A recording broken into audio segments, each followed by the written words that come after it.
Welcome to ZKast, everyone. I'm ZS Caravallo from ZK Research, and I'm here at CES 2024 in Las Vegas, and I'm joined by Nabil Bukhari, who's the Chief Technology Officer at Extreme Networks. Now, Nabil, I'll have you introduce yourself, but I've always known Extreme Networks as an enterprise company. What are you doing here at the Consumer Electronics Show? Well, ZS, first, it's really good to see you again. The lines between enterprise and consumer, they're blurring quite a bit. As you know, we've talked about this concept of infinite enterprise for almost 3 years now. And the idea is that in the post-pandemic world, we have to take our enterprises and take it to our people. Either those are people that are working for us, they buy from us, they partner with us, and take it to them wherever they are. And guess what? When you take that enterprise outside the confines of an office building, then it just overlaps with consumers. And therefore, at this point in time, the technology across the board between enterprise and consumers is just collaborating so much, overlapping so much. So we feel that it is useful for us to be there. Yeah, well, we've been talking about the consumerization of the enterprise for a long time, and really the enterprisation of the consumer as well. Yeah.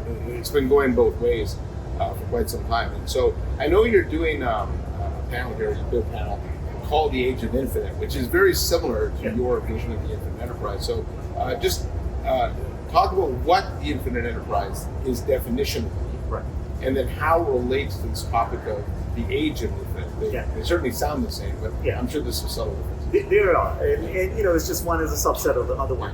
So the infinite enterprise is something you helped us craft a message. We've been talking about it for 3 years, and the idea is that everything changed during the pandemic, and they continue to change in the post-pandemic world. If you're already in post-pandemic world, I'm not sure we'll ever be. Yeah. So wherever you draw the line, but things have been changing drastically, and they have been changing all around us in our social life, in our individual lives, but more importantly in our work lives.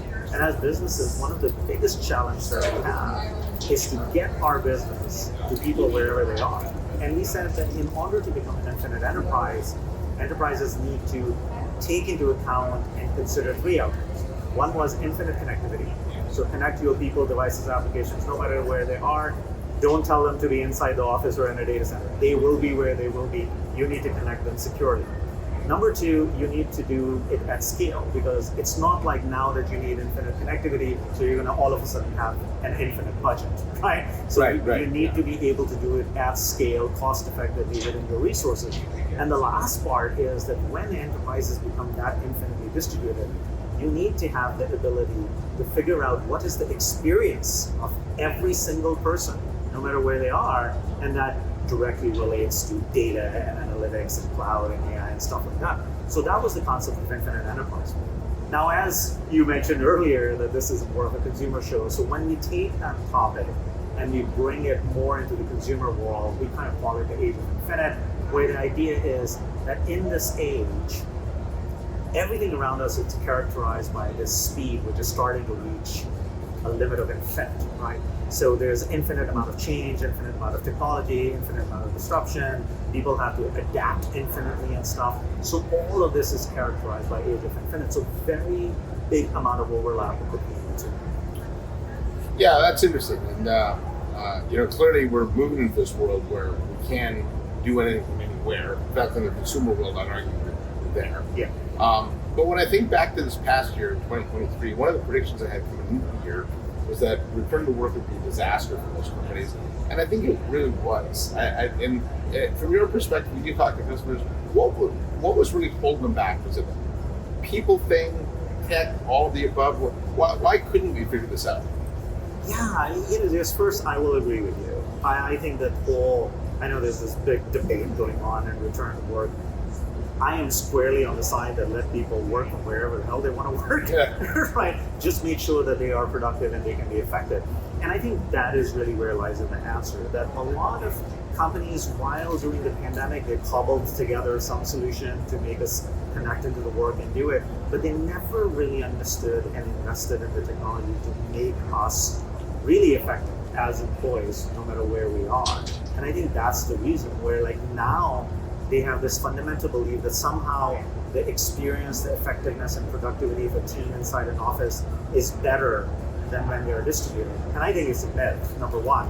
The second is, if you have not spent on technology and you don't have the right technology, then yes, it's a self-fulfilling prophecy.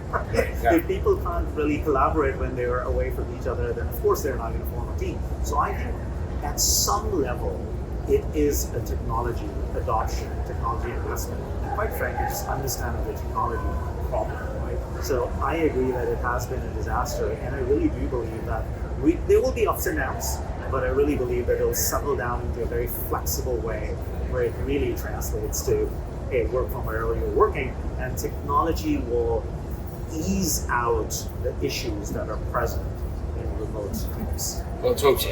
Yeah. Now, Extreme Networks is the largest networking pure play in the industry, and so what's the role of the network in this concept of the agent community? Technology is at the core of it, right? And now there's multiple different kinds of technologies that really feed into the age of infinite. But bringing it to the networking side, think about it. The whole world, our economy, our society, our future is built around this concept of infinite connectedness.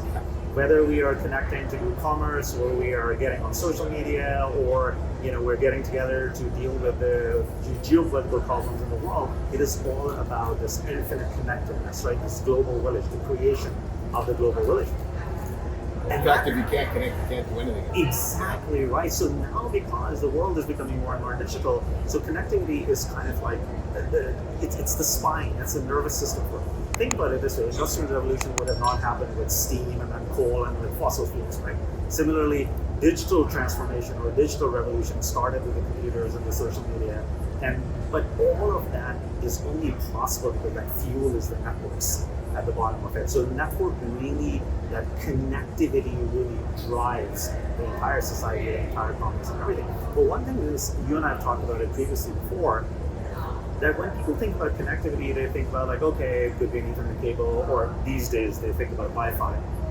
But connectivity is a little bit more than that. It is not just about connecting you and me, it is about securing that connection as well, and then making sure that that connection gives us a great experience and we can use and do things that we're doing. So when we talk about that connectivity, we take all of these technologies that allow you to connect, allow you to secure, and then allow you to make sure that the experience that people and applications are having is there. So that's really the definition of connecting technologies at this point in time. Yeah, I think one of the biggest changes companies have had to go through is understanding that the network is now a strategic asset, right? So prior to being an analyst, I was actually an IT pro. And when I was an IT pro, not a lot of business leaders paid much attention to network. It was just those people in the basement that were doing stuff that you didn't really know. And when things didn't work, it was no big deal.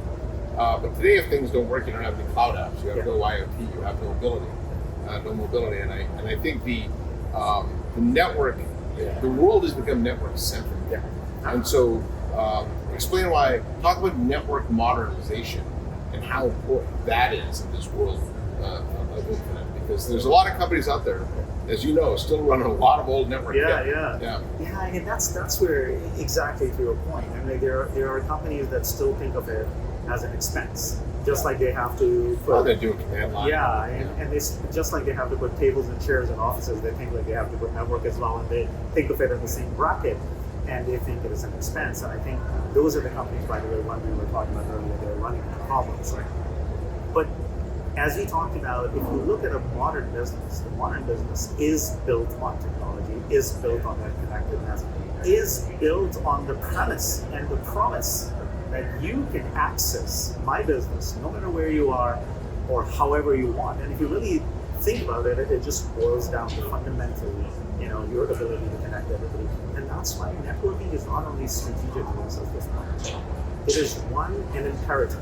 I don't think you can do a business in the modern world without a network. And then on top of it, it is the tip of the spear when your differentiation comes in, right? So if all the companies are making the same kind of product, which as we know, everything is made in the same factory at this point in time, somewhere, if they're all making the same gear, then how do you differentiate? And you differentiate through the experience that you provide to your employees and your customers and stuff. And that's all really centered around technology and networking. So I actually go beyond saying that it's not only just that it's strategic, It is at the same point imperative and the mere core of your differentiation. So probably, I don't know what's a word for more important than strategic, but that's what networks are today. More strategic. It's interesting. I was talking just in the end of last year. I went up to Seattle and I met with Chip Suttles, the CEO of the Seahawks, or if you got IKEA Seahawks, and they're a big extreme customer. And he was talking about how within their stadium, everything is network driven, right? And it's the core of fan experience.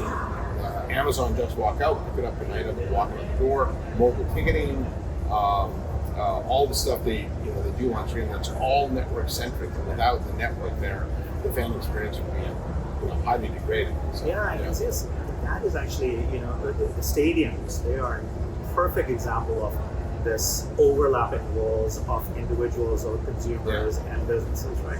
Because in that consumer world, people are used to it. So when they walk into a business, called stadium or business, they expect the same kind of experience. Otherwise, they'll sit in their homes and watch it in their 100-inch screen or whatever the case might be. So that's really the part that we have to take our businesses, no matter what we do, whether we're doing stadiums or we are manufacturing or we are healthcare or we're education or whatever we have. We have to take it to our consumers no matter where they are and provide them the same experience that they're used to in their individual lives. And that's a big task, as you know. So when I talk network modernization, I think of two things, and let's talk about both of them separately: cloud and AI, right? And let's start with cloud and save AI for the end. I know Extreme has recently gone through its own shift, building out its own Cloud IQ, cloud native platform. Why is that important today? There's a lot of network engineers like this, it's still doing command line, but explain the role of the cloud and network modernization. Right. Absolutely exists. I mean, we did that shift, as you know, 3.5 years ago, and we said, okay, we did this wholesale change, and we said, we are now cloud first, and everything that we do, every single piece of equipment that we sell is managed on the same cloud, which is Cloud IQ. And we made that real, and it has worked out really, really well for us. It has been the by far fastest growing portion of the business, and tremendous growth. We're very proud in of the 40s, right? In the 40s, yes, we're growing around 40%, quarter to quarter, which is pretty significant. But look, there are two things that come. One is that, as we talked about previously, one is that we are living in the age of speed, infinite speed. Everything needs to happen quickly, things change quickly, and all that kind of stuff. So it's speed. And number two is infinite connectedness. So now you combine these two things together. You need to connect everybody, and you need to do it very fast and cheaply. There is no other game now. The only way to do that is cloud.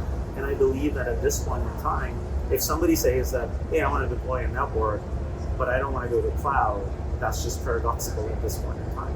Now, obviously, as you know, we have made sure that it's not just public cloud.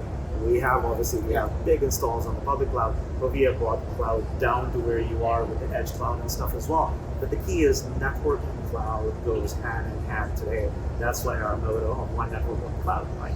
And that resonates really well with our customers. And there are engineers who still do it, through CLI. I think some of it is just old habit, I would say, and some of it is just a fear of unknown as well, right? But I think the tide has shifted, and we are past the big point when it comes to cloud, at least. Well, if you're watching this, I've seen this shift before. Mainframe managers were afraid of PCs; they were out of a job. Telecom managers were afraid of voice over IP; they're out of a job. Right? If you're afraid of the cloud, you're going to be out of a job. That is true, and honestly, this and all of the viewers for this, it's not that scary. No, actually, it makes your life easier. Yeah, it does. In fact, I was talking with one of your customers who said by moving to the cloud, he's got more time for coffee. Exactly. So, right? Yeah. And now let's talk about AI. We are at CES, and this is being dubbed as the AI show. Talk about the role of AI in networking. I know there's a lot of trepidation from customers right now, worried that they're going to lose control of the network, things like that. Is AI going to replace the network engineer, or is it going to augment? Yeah, I believe that, actually that's a very strong belief that AI is going to be a very, very useful assistant to the network administrator. They used to hire young people out of the college, and they were the interns, and they were the ones, they were doing all of this work. Now all of that can be done with AI. So I really believe that this is really augmentation for networking. And And the thing is, one could easily call me out and say like, oh yeah, sure, of course you're going to say that, until one day you wake up and say like, oh, you don't really need network administrators. But if you really think about it, is that AI, in like as we were talking about it here at CES, is different than the use of AI in networking. Correct. So, like for a consumer, hey, I'm going to have ChatGPT write my article, or my essay, or give me travel suggestions, or whatever the use case is. I mean, those use cases are kind of like the end game. That's what you want to accomplish. But in networking, that's the start of the process. So think about AI can come in and do a lot of analysis of your data and tell you what trends are going right and what trends are going wrong, what are the problems. You've seen that in our Copilot, we've been doing that. But the key is that that's the start of the journey and not the end of the journey. And yes, AI progressively can provide you more information about it, but in the end, it is the network administrator who's the ultimate editor. Now we're at CES, so I'll use the more consumer language that is used around AI. That look, AI can produce, but then there needs to be a human editor in front of it. And you hear that everywhere. So in networks, that network administrator is that ultimate editor. And I don't believe that either the technology would be at a point where that editor is not needed, or that customers would be at a place where they would not want to have an editor for a long period of time. So I feel like it's a very different use case in networking. Yeah, I'd agree with that. I heard someone talk about AI once as being able to have the untrained eye see what the really skilled eye can see, right? And I think when you get to networking, things like Wi-Fi, SD-WAN, they're very difficult to troubleshoot. In fact, one of my surveys, we asked about Wi-Fi troubleshooting, and your typical wireless engineer will spend approximately 25% of their time, that's over 1 day a week, doing nothing but Wi-Fi troubleshooting. Yeah. Right? So no one's got more time. Everyone's got to reskill. And my advice to IT pros is, if you're doing things today that aren't fundamentally core to your resume, stop doing them. Yeah. Find a way to automate them out of your job. And AI is really, I think, the network engineer's best friend. 100%. Like, see, as you remember, like maybe 15 years ago, we were like, oh, write some scripts. Yeah. If you're going to write those CLIs, write some scripts. So I wish you had AI when I was in it. I know. So think about it hasn't really changed. It's just like, think of that AI is that script, which is like 1 trillion times more powerful than Python. Yeah. But the use case is still the same. And I think that's another thing that you and I were talking about it earlier, that with AI, there's so much hype around it that people kind of lose context. So I go to my customers and they walk in, the CXO walks in, and so like he or she is like really like kind of really worried, and they have like sweat on their brow, and I was like, well, what happened? It's like, well, I just came out of my board and they said I need to have an AI strategy. Yeah. And it's just and I get that. But the idea, my message to our customers is that the best way to use AI is to not talk about AI. Yeah. The best AI is invisible. Exactly, right? So think about what value creation do you need to do, what's your problem statement, what's your outcome, what do you need to do that. Once you have those, then see that which ones of them can be accelerated through the use of AI, or maybe provide a completely new way, to solve that problem with AI. At least that's the phase we are in today. Now, of course, AI will generate opportunities and problems that we don't know yet. It will happen, there's no doubt about that. But I think starting from there is what creates that doubt and fear for people. So start from your known problems, your known value creation, and see if AI can accelerate it. Right, especially in networking.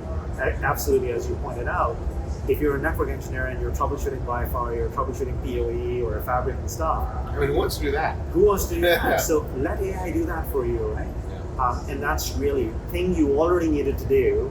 AI can do it faster, cheaper, better for you. And I think that's the place to start with. Yeah, no, I'd agree with that. So, for your network engineers, they're cloud and AI. In fact, I think cloud and AI go hand in hand. They go hand in hand. I mean, you can't really do AI without cloud. No.